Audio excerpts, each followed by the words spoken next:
A las puertas de la hacienda se apiñaba una silenciosa muchedumbre, a la espera de poder ver al maestro.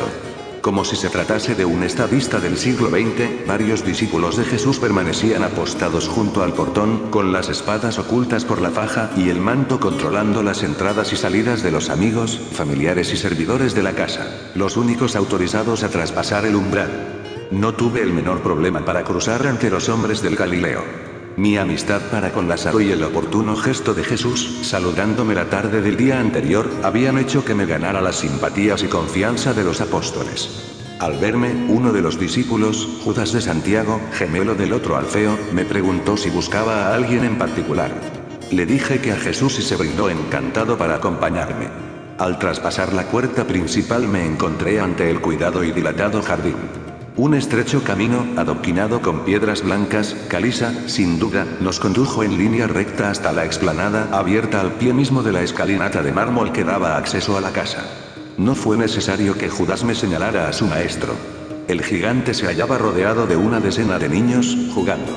Aquel espectáculo me fascinó de tal forma que, en silencio, casi de puntillas, rodeé la pequeña explanada, sentándome en los primeros peldaños de la escalinata. Y allí permanecí, absorto, disfrutando como los pequeños. Jesús se había desembarazado de su manto. Su espléndida túnica blanca aparecía esta vez ceñida por un cordón. Entre la algarabía de los pequeñuelos, destacaba a ratos su risa, limpia y rotunda como aquella luminosa mañana. En verdad, lo que más me emocionó fue comprobar cómo aquel hombre hecho y derecho, capaz de desafiar a los sumos sacerdotes o de resucitar a los muertos, saltaba, corría o caía por los suelos, entregado por completo a las exigencias de aquella gente menuda. Algunas mujeres se asomaban disimuladamente por el atrio, contemplando la escena y escabulléndose a continuación entre risas mal contenidas. Uno de aquellos juegos era especialmente curioso. El Galileo se situaba de espaldas al grupo de niños y lanzaba un palitroque hacia atrás, de forma que cayera lo más cerca posible de la chiquillería. Los muchachos se disputaban la posesión del palo hasta que uno de ellos, generalmente el que más saltaba, se hacía con él. En ese instante, tanto Jesús como el resto corrían en todas direcciones mientras el propietario del testigo se esforzaba por perseguir y tocar con el palo a cualquiera de los jugadores. No era casualidad que todos los niños pretendieran cazar al rabí. Pero este, lejos de dar facilidades, los volvía locos, esquivándolos y burlándolos entre los árboles y arbustos. No sé cuánto tiempo duró aquello. Quizá 1 o 2 horas, súbitamente me asaltó un presentimiento. O mucho me equivocaba o aquellos iban a ser los últimos juegos de Jesús de Nazaret. De pronto, cuando más punzante era aquella inexplicable melancolía, el maestro detuvo el juego. Retiró de sus ojos la venda de tela con la que jugaba a la gallinita ciega y acarició a los pequeños, dando por terminada la diversión. Aunque Jesús había tenido múltiples oportunidades de verme allí, sentado, fue en ese momento cuando dirigió su mirada hacia mí. Los niños se desperdigaron por el jardín y el maestro avanzó hacia las escalinatas. Traté de ponerme en pie, pero el rabí extendió su mano, indicándome que no me moviera. Se sentó a mi lado, con la respiración aún agitada y la frente empapada por el sudor. Jasón, amigo, ¿qué te sucede? Aquel descubrimiento volvió a sumirme en la confusión. El maestro, sin mirarme siquiera y sin esperar una respuesta, ¿qué clase de respuesta podía haberle dado? Prosiguió con un tono de complicidad que adiviné al instante. Tú estás aquí para dar testimonio y no debes desfallecer. Entonces sabes quién soy. Jesús sonrió y pasando su largo brazo sobre mis hombros, señaló hacia la puerta del jardín, donde aún montaban guardia sus discípulos. Pasará mucho tiempo hasta que esos y las generaciones venideras comprendan quién soy y por qué fui enviado por mi Padre. Tú, a pesar de venir de donde vienes, estás más cerca que ellos de la verdad. No comprendo, maestro, por qué tus hombres van armados. Muy pocos lo creerían, en mi tiempo. Los que están conmigo, respondió con un timbre de tristeza, no me han entendido. Señor, hay tantas cosas de las que desearía hablarte. Aún tenemos tiempo. Bástele a cada día su afán. Era irritante.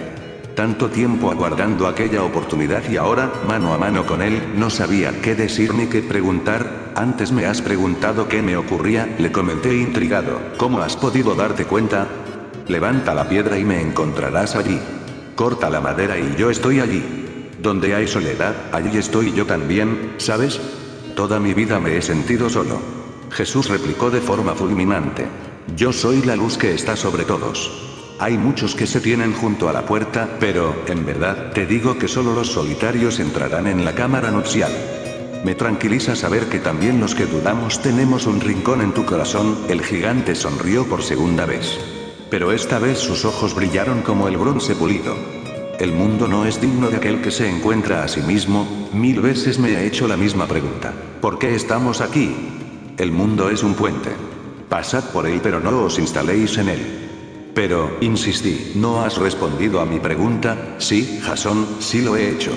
Este mundo es como la antesala del reino de mi padre. Prepárate en la antesala, a fin de que puedas ser admitido en la sala del banquete. Sé caminante que no se detiene. Pero, Señor, conozco a muchos que se han instalado en su sabiduría y que dicen poseer la verdad. Dime una cosa, Jasón. ¿Dónde crece la simiente? En la tierra. En verdad te digo que la verdadera sabiduría solo puede nacer en el corazón, que ha llegado a ser como el polvo. El sabio y el anciano que no duden en preguntar a un niño de 7 días por el lugar de la vida, vivirán. Porque muchos primeros serán últimos y llegarán a ser uno. Tú hablas de la verdad, pero ¿dónde debo buscarla? Si los que os guían os dicen, mirad, el reino está en el cielo, entonces los pájaros del cielo os precederán. Si os dicen que está en el mar, entonces los peces del mar os precederán. Pero yo te digo que el reino de mi Padre está dentro y fuera de vosotros. Cuando os conozcáis seréis conocidos y sabréis que sois los hijos del Padre viviente. Mas si no os conocéis, estaréis en la pobreza y vosotros seréis la pobreza. El rabí debió notar mi confusión. Y añadió, ¿alguna vez has escuchado a tu propio corazón? Asentí sin saber a dónde quería ir a parar. El secreto para poseer la verdad solo está en mi Padre. Y en verdad te digo que mi Padre siempre ha estado en tu corazón. Solo tienes que mirar hacia adentro. Bienaventurado el que busca, aunque muera creyendo que jamás encontró. Y dichoso aquel que, a fuerza de buscar, encuentre. Cuando encuentre, se turbará. Y habiéndose turbado, se maravillará y reinará sobre todo. Señor, yo miro a mi alrededor y me maravillo y entristezco a un mismo tiempo.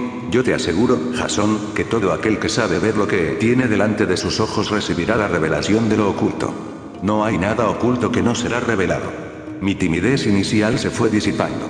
El calor y la cordialidad de aquel hombre terminaban por quebrar los muros más inexpugnables. Pero nuestra conversación se vio súbitamente interrumpida por varios de los discípulos. La multitud que se agolpaba a las puertas de la casa de Simón reclamaba al rabí y los hombres del Nazareno se sentían impotentes para contenerlos. Cuando el maestro se alejó me juré a mí mismo que buscaría nuevas oportunidades para conversar con él y exponerle mis interminables dudas. Me fui tras él. La multitud que yo había visto a las puertas del jardín de la casa de Simón estalló al ver al maestro. Pero Jesús no se movió del portalón. Allí, flanqueado por sus discípulos, saludó a los peregrinos. Pero estos, enterados del milagro que había hecho con Lázaro, no se contentaron con verle y empezaron a pedirle una señal. Yo no salía de mi asombro. A juzgar por sus gritos, aquellos hebreos, galileos en su mayoría, no pretendían escuchar al Nazareno. Lo único que verdaderamente les importaba era asistir a otro prodigio. Jesús, con evidentes muestras de desilusión, alzó sus brazos y se hizo el silencio. Un silencio expectante. Y muchos de los allí congregados comenzaron a sentarse en el suelo, convencidos de que su larga caminata no sería estéril y que pronto contemplarían otro espectáculo. Pero el maestro, en tono enérgico, les dijo, necios. Yo aparecí en medio del mundo y en la carne fui visto por ellos.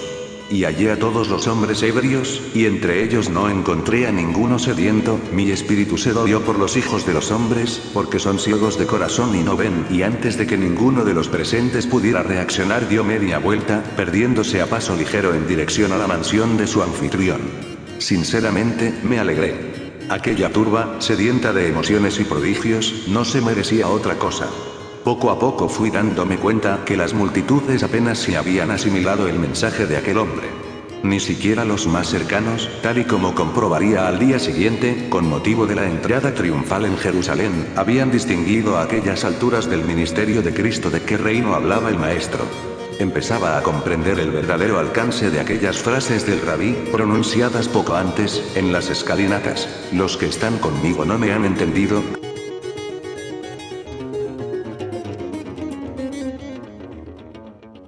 Te invito a suscribirte. Gracias.